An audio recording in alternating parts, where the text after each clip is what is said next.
सो hey guys, मेरा नाम है सफल बिसेन और आज हम लेके आए हैं हमारे क्वेश्चन नंबर 14 का सॉल्यूशन। तो लास्ट टाइम तक हमने क्वेश्चन नंबर 13 कर लिया था और एक्सरसाइज 10B का ये क्वेश्चन नंबर 14 है।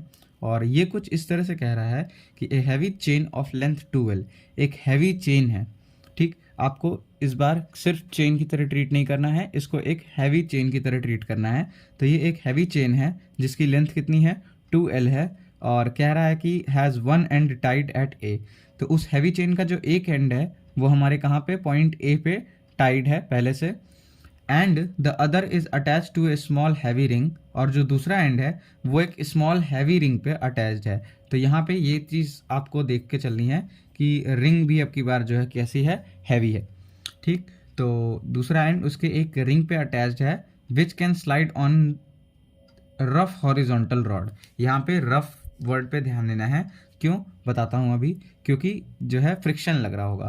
तो कह रहा है कि वो जो हैवी रिंग थी वो हमारे रफ हॉरिजॉन्टल रॉड पे स्लाइड कर सकती है, विच पासेस थ्रू ए, जो कि हमारे उस ए वाले पॉइंट से पास होके जा रहा है। If the weight of the ring be n times the weight of the chain, अगर मान लेते हैं कि जो हमारी रिंग का वेट है वो कितने टाइम्स है, n टाइम्स है to the weight of the chain, chain के n टाइम्स है उस रिंग का वेट।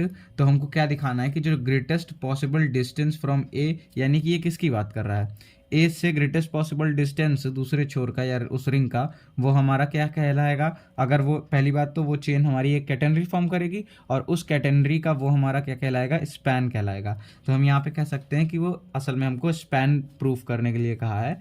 तो स्पैन हमारा कितना आएगा, 2L upon lambda log lambda plus 1 plus lambda square.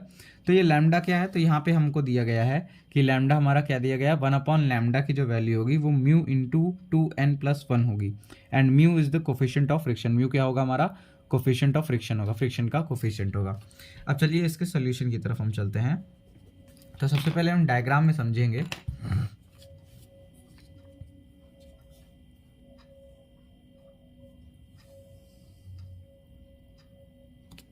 तो ये हमको क्या कहता है कि हमारे पास एक हैवी चेन है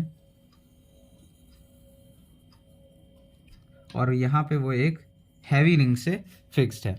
अब इस चेन की जो लेंथ उसने बताई है वो कितनी बताई है, 2L बताई है।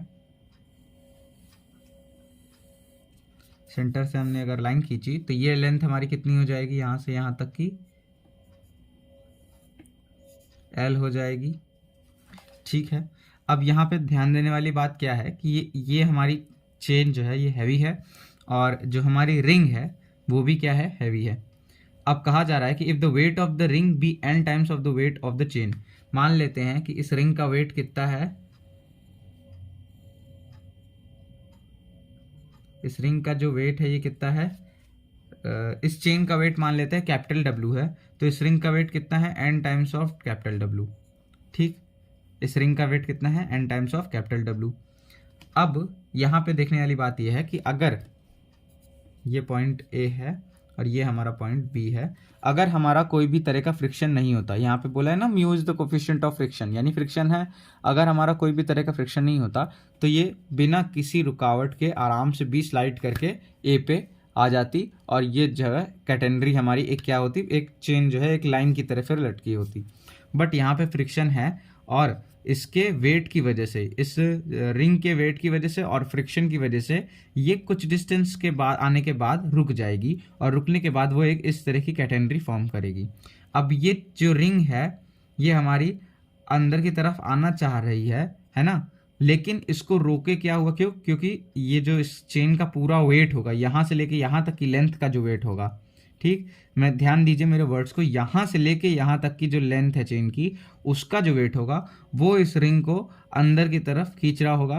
बट यहाँ पे जो फ्रिक्शन है वो इसको इस डायरेक्शन में पुश कर रहा होगा और इस फ्रिक्शन की वजह से ये हमारी जो चेन होगी या फिर ये हमारी जो रिंग होगी ये हमारे इक्विलिब्रियम में होगी।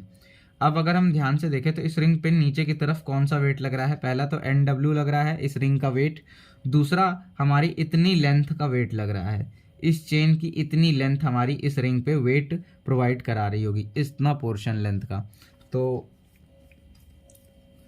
वो भी हम लिखते हैं। और ऊपर की तरफ जो हमारा क्या है, रिएक्शन लग रहा होगा। देखिए अगर किसी भी चीज़ पे आपका एक साइड की डायरेक्शन में फोर्स लग रहा है तो वो जो ऑब्जेक्ट होता है वो उस फोर्स की डायरेक्शन में मूव करना चाहिए, इस डायरेक्शन में वो जाना चाहिए, बट नहीं जा पा रहा है। इसका मतलब कि कोई ऊपर इस तरफ भी एक फोर्स होगा और उसको हम क्या कहते हैं, रिएक्शन फोर्स, तो वो हमारा आर होगा। अब यहाँ से ध्यान देने वाली बात यह है कि अगर ये रिएक्शन फोर्स है तो जो हमारा फ्रिक्शन लगेगा ना, वो हम सब जानते हैं कि कितना लगेगा, म्यू आर टाइम्स लगता है फ्रिक्शन। ठीक, ये हमने क्लास 11th में ही पढ़ लिया था। तो जो हमारा म्यू आर फ्रिक्शन लग रहा होगा वो कितना लग रहा होगा, म्यू टाइम्स ऑफ आर लगता है। आर हमारा क्या होता है, उस ऑब्जेक्ट पे डाउनवर्ड की तरफ लगने वाला जो फोर्स होता है उसका ही इक्विवेलेंट रिएक्शन ऊपर की तरफ लगता है। इसीलिए हम कहते हैं जो ज़्यादा भारी चीज़ होती है उस पर डाउनवर्ड फोर्स ज़्यादा होगा तो रिएक्शन भी उसका ज़्यादा होगा, इसलिए उसको हिलाना मूव कराना मुश्किल होगा। बिकॉज जो फ्रिक्शन लग रहा होगा म्यू इंटू आर, आर ज़्यादा होगा तो वेट ज़्यादा होगा तो आर भी ज़्यादा होगा, इसकी वजह से उसको मूव कराना भी मुश्किल होता है। तो यही चीज़ यहाँ पे है।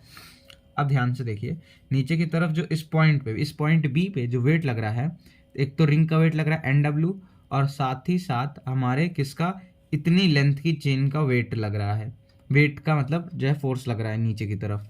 तो हम यहाँ पे अपना सोल्यूशन अगर लिखें तो यहाँ पे क्या लिखेंगे कि let W be the weight per unit length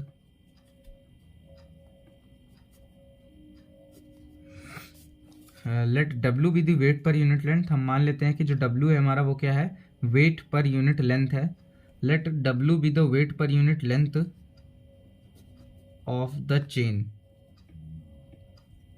W be the weight per unit length of the chain. Then जो हमारा वेट होगा चेन का वो कितना होगा, वेट ऑफ द चेन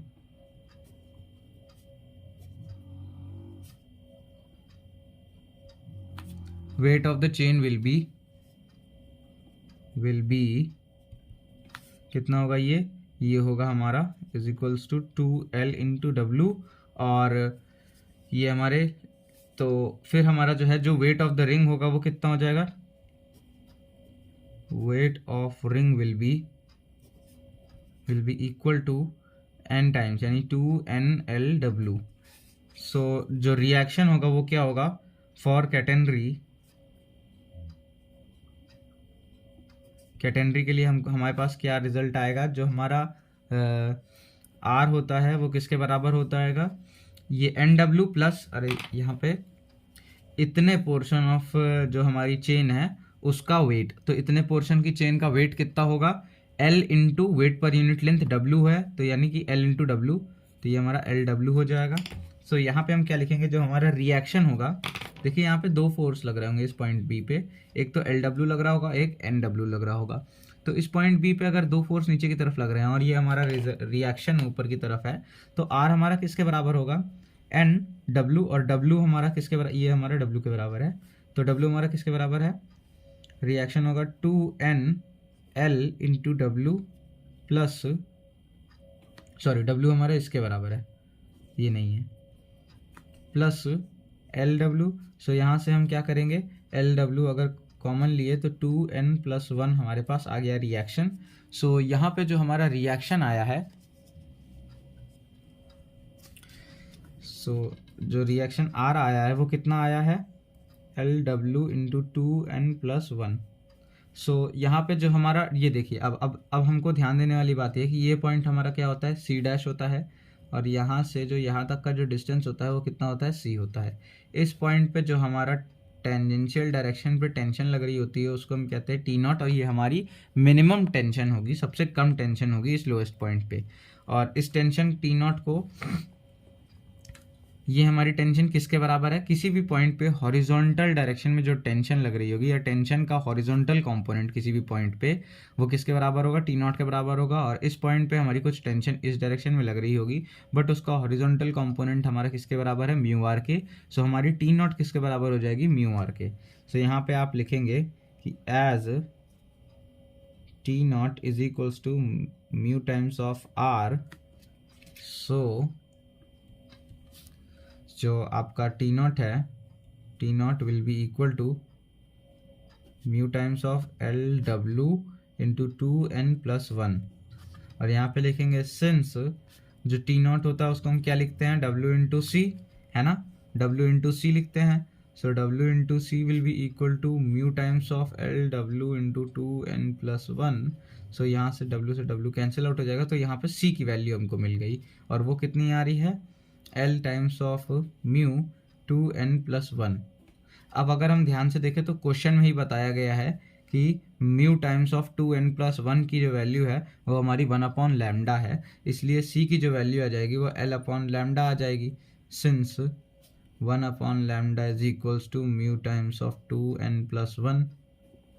अब यहाँ पे सी की वैल्यू हमको मिल गई, so c will be equal to l/λ। Question number 1। अब आपको क्या करना है, फॉर पॉइंट बी आपको देखिए यहाँ पे क्या निकालना था, मेन आपका काम है कि मैक्सिमम स्पैन आपको निकालनी है, उसके लिए आपको x चाहिए, है ना, b का x, y चाहिए। तो अब जो x है वो कैसे निकलेगा, x हमारा सिंपल सा फॉर्मूला होता है x का, x is equals to c log s plus y by c. तो वहाँ पे हमको y की वैल्यू चाहिए, क्योंकि s तो हमको पता है l है और c भी हमको पता है l/λ है, बट हमको y की वैल्यू चाहिए। सो फॉर पॉइंट b हम कौन सा फॉर्मूला लगाएंगे, y² is equals to c² plus s², because c और s हमको दोनों नोन है, s हमारा l के बराबर है। तो यहाँ से y² will be equal to c², यानी l²/λ² प्लस l², जहाँ पे s हमारा आर्क लेंथ l है, तो l हमारा कॉमन आ जाएगा, और फिर आ जाएगा 1+λ²/λ²। सो इतना आ गया। सो y हमारा किसके बराबर आ जाएगा, l/λ इंटू 1+λ² अंडर रूट। इतना हमारा y आ गया। तो हमको c मिल गया है, हमको y मिल गया है, अब हमको x फाइंड आउट करने में कोई प्रॉब्लम नहीं होगी। सो हमारा x will be equal to c times of log c plus s by c, sorry y plus s by c. So it will be equal to c कितना है, l/λ log y कितना है, l/λ into under root 1+λ² plus s कितना है, l divided by l/λ। सो यहाँ पे अगर आप कॉमन लेंगे तो x will be equal to c times of log l 1+λ² under root में plus lambda times l upon में lambda divided by l/λ। So ये अगर यहाँ से l कॉमन लिए हम तो देखिए ये l और ये l कैंसिल आउट, और लैम्डा कैंसिल आउट। सो हमारे पास जो x की वैल्यू बचेगी वो कितनी आ जाएगी, अगर मैं यहाँ पे रफ करके लिखूँ अगला स्टेप, तो इसके बाद जो स्टेप होगा वो यहाँ है। So x will be equal to c times of log lambda plus under root 1+λ², इसके बराबर आ जाएगी। सो 2x कितनी आ जाएगी, c की वैल्यू भी रख देंगे। So 2x will be equal to c हमारा क्या, l/λ। सो 2l/λ हो जाएगा log lambda plus under root 1+λ²। So ये हमारा क्या आ गया, स्पैन आ गया, और यही हमको प्रूफ करके दिखाना था। देख लीजिए ये हमारा स्पैन आ गया और इसी को हमको प्रूफ करके दिखाना था। सो आई होप आपको ये क्वेश्चन समझ में आया होगा, इसको आप आराम से नोट डाउन कर लीजिए। सो चलिए यहीं पे ये ख़त्म होता है क्वेश्चन हमारा, और नेक्स्ट लेक्चर में मिलते हैं नेक्स्ट क्वेश्चन के साथ। तब तक के लिए पढ़ाई करते रहिए। All the very best.